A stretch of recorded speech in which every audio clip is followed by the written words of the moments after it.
Nickelodeon has always been a popular kids channel, but in the last few months, more and more people are becoming aware of the other side of all these popular shows we grew up with. When we were kids, you probably saw shows like iCarly, Zack and Cody, Drake and Josh, and everything seemed perfect. These shows sold the American dream to the world. It felt like these shows were magical, but then skip ahead just a few decades, and suddenly people are starting to learn the truth about what was really going on behind these shows, and how truly twisted Hollywood is towards child actors in particular. And when you look closely into this, you realize how deep the rabbit hole goes about the man who created it all, Dan Schneider. You see, Schneider was the producer and mastermind behind shows such as Drake and Josh, Zoe 101, and iCarly, amongst many more. The stories were great for kids, they were hilarious, they stood the test of time, they were nostalgic, the actors had brilliant chemistry on screen, and children loved the shenanigans that the characters got up to. With all this fun being portrayed, the American dream being sold to generations across the world, there was no way to guess that something deeply disturbing was happening behind the scenes. But then in 2022, the kid stars that people had grown up with their whole life started to speak up about their experiences on the shows, showing that this picturesque image they were putting out to the world was really the complete opposite behind the scenes. Realizing that there was a trend amongst the actors, Investigation Discovery decided to dive into the world of Nickelodeon and find out what really happened behind the scenes, and the results were incredibly disturbing. And so they would post their discoveries in a docuseries that's blowing up right now called Quiet on Set: The Dark Side of Kids TV. And horrifically, while it does highlight the abuse and toxic environment young actors had to suffer through, it barely even scratches the surface. That's why in this video, we're going to show the even darker side of what was really happening behind the scenes, and why a man who created such brilliant and entertaining kids content should be facing a very lengthy jail sentence. Once described as Nickelodeon's golden child, Dan Schneider began producing several live action shows in the early 1990s. His work captivated millions of teenagers and children from around the world. However, what was once acceptable for his young audience gradually became a concern as the years started to go by and people reflected on what they used to watch as children. You see, longtime viewers of Schneider's shows identified his obsession with children's feet and the inappropriate sexual conduct he had scripted for child actors. Schneider's obsession with childlike actors allegedly started in the early 90s with the discovery of the All That, starring Amanda Bynes. As a 30-year-old scout, Schneider would quickly become fixated on Bynes after seeing a short recording of her performing stand-up comedy. Amanda would then star in Nickelodeon's 1990s hit, The Amanda Show. During her time as an actor on the show, Amanda was unknowingly scripted to partake in events unsuitable for a 13-year-old girl. One of the most notable examples was a recurring bit during which Amanda would interview older men in a jacuzzi. This was a period before the public had any idea that people like Harvey Weinstein, Jeffrey Epstein, all these creepy, dark, twisted rabbit holes within the Hollywood and financial elites was really going on. People would never suspect that creepy predators would be the ones producing the culture for the masses. No one would ever expect anything from these people.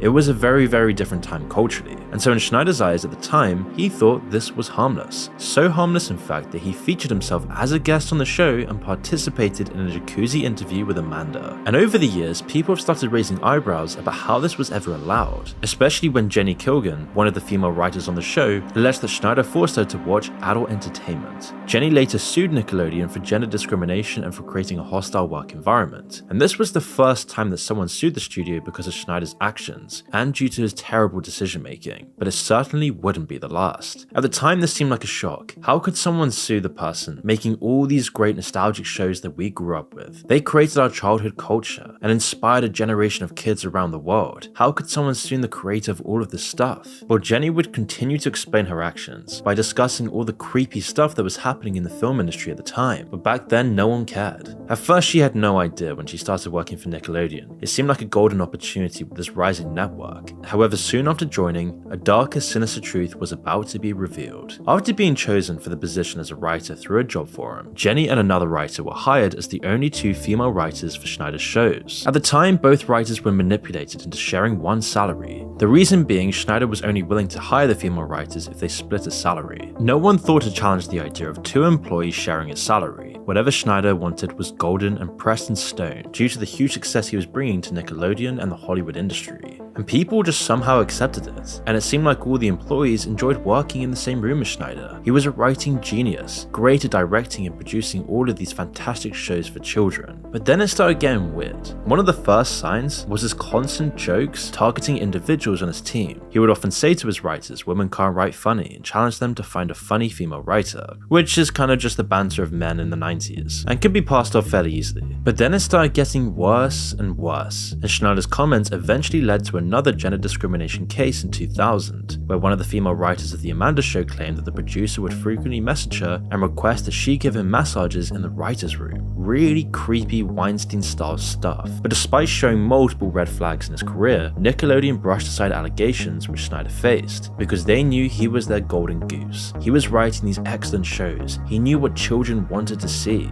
and he was of course bringing in fat stacks of cash for the executives at Nickelodeon. So the television channel settled the discrimination matter outside of court and turned a blind eye to the dangers which would scar the careers of future child actors. Now by this point, Amanda's childhood acting career as a Nickelodeon star was continuing to shine as Schneider arranged for her to co-star in Paul Giamatti's film Big Fat Liar. And following the movie's success, Amanda then acted in Nickelodeon's What I Like About You series. The series touched on some controversial topics that often exploited Amanda as a vulnerable teenager actress. Schneider scripted scenes where the young actresses wore inappropriate clothing for a teenage girl, and spoke about male erections with sexual innuendos. Really creepy stuff. And as this was the early 2000s, where people were so naive to all the creepiness happening behind the scenes in these big studio companies, many viewers must have just shrugged off the blatant use of sexual innuendos in What I Like About You.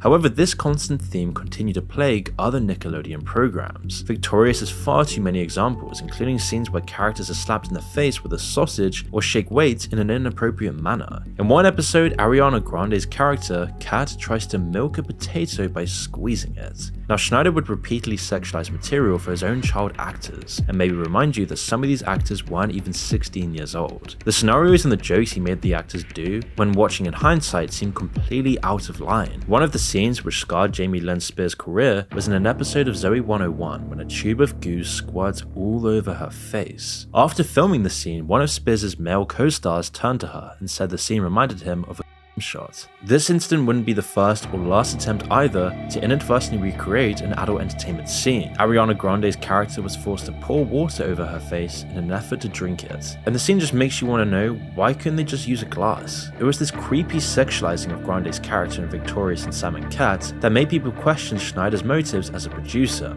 However, at the time, his future as a producer at Nickelodeon remained very promising. In fact, he was at the top of the company.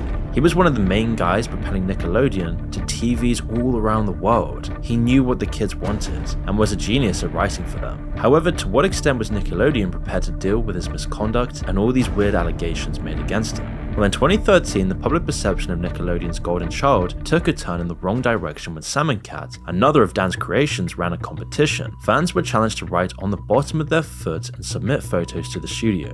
Understandably, the competition was considered a little bit absurd. Why on earth would Nickelodeon want pictures of feet? Worse, why would they want pictures of children's feet? That was when the penny dropped for thousands of Schneider fans. This constant creepy use of child foot humor, the unnecessary inclusion of random feet, it was all starting to add up. The competition confirmed what some fans would describe as Schneider's foot fetish or fascination. In a recent interview, former Zoey 101 actor Alex Nicholas spoke out about the producer's obsession with children's feet. Nicholas alleged that Schneider would often walk around the set with a digital camera, offering children money in exchange for pictures of their feet. I saw him do very inappropriate behavior on set. I saw him, going around and trying to take photos of kids' feet. And as a child, you were like, this is weird? Or I looking didn't think back? it was.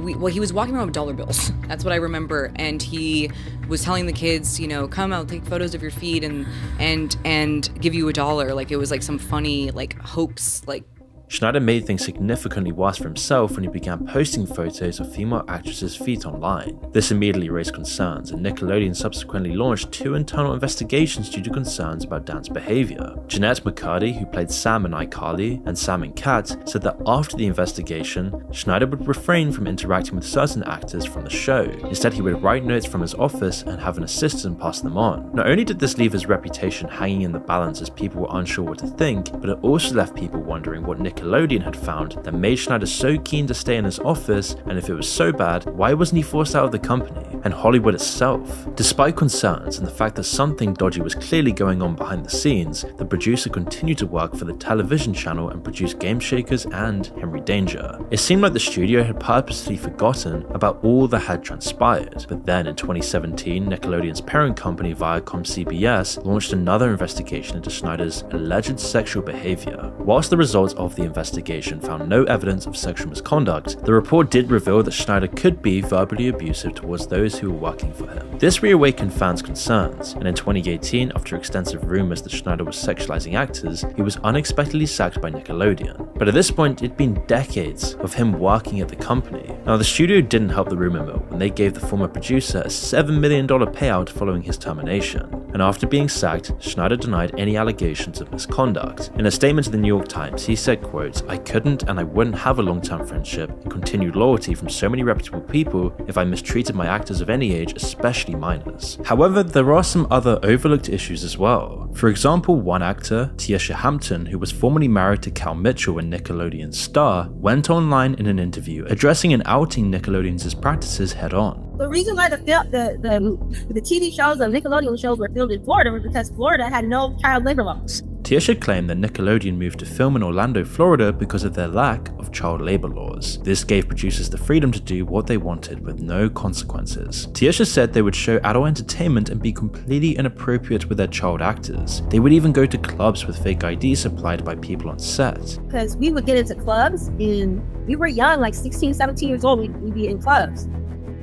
And the people on the set in Florida made us fake IDs. Child actors were picked on how much control they had with parents out of the way. If an active parent wanted to be on set, they would say it was distracting. And one parent even spoke out about it, Tracy Brown, whose son Brian Hearn was cast in season 7 for all that. And Tracy had no problems telling Dan Schneider no when asked if Brian could go out with him. She said that Dan did not like her, and she did not like him either, and apparently this ultimately led to Brian being fired for having a controlling parent involved. Now, Nickelodeon's plans to quietly get rid of Schneider while sweeping what he'd done under the rug completely backfired after Quiet on Set aired and uncovered the atrocities of Schneider and many other members of the Nickelodeon team, and how predatory Hollywood is as a whole to child star actors. The 5-part documentary series featured testimonies from a number of former cast members, including people like Drake Bell, Carl Sullivan, Katrina Johnson, and Alexa Nicholas, amongst many, many more. And the stories exposed what it was like working with Schneider and how child actors at a young age were forced to participate in scenes that left them feeling violated.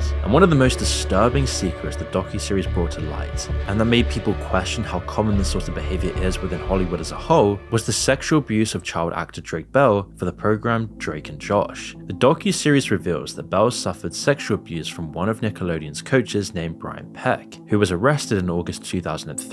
During the trial, Peck received 41 letters of good character from leading personnel in the industry, appealing to the judge for a lenient sentence. So Peck was only given 16 months imprisonment for the abuse he had done to the child actor, and was later registered as a sex offender. And after becoming, yes, a registered sex offender, Disney knowingly hired Peck for the teen sitcom Sweet Life of Zack and Cody. The controversy centered around the documentary series for Schneider to face the music, and in response to the docuseries, Schneider decided to go back on a statement he released at the New York Times and released one of the most controversial and scripted apology videos. In the video, Dan is being interviewed by Boogie, one of his former actors from the series iCarly. A Nickelodeon actor who experienced firsthand what it was like to work with Dan on set would be the perfect interviewer for a video of this magnitude. They'd put Dan on the spot, make him squirm, and answer for the abuse he put so many people through for years. But unfortunately, the video was far from what people were expecting. Boogie didn't press Dan for answers or bring up how he sexualized children in his shows and forced them to do wildly inappropriate scenes. Dan doesn't even bother taking accountability for his actions. I can tell you why it hurts really bad for me. In fact, the entire video was made as a PR stunt to try and make him seem like the victim and to justify his actions at the time. The producer shows sentiments of remorse for his actions, and even sheds a few tears. But the whole thing is just so inauthentic. He even attempts to pull one of the tricks that landed him where he is today, ignoring the gravity of the situation and mitigating his actions. Look, I've had some employees that have worked for me for 10 years, some more than 20 years, who would work with me again, but not everybody. There's still a significant number that didn't have a great time working for me. Instead, he shifted the blame back to the studio by explaining that every show and script had to be approved by network executives and that any scenes that could be seen as inappropriate or upsetting somebody could be edited out. So if there's anything in a show that needs to be cut because it's upsetting somebody, let's cut it. So I think it's big for you to say with your work, if it's viewed as that today, you don't have a problem. Cut it.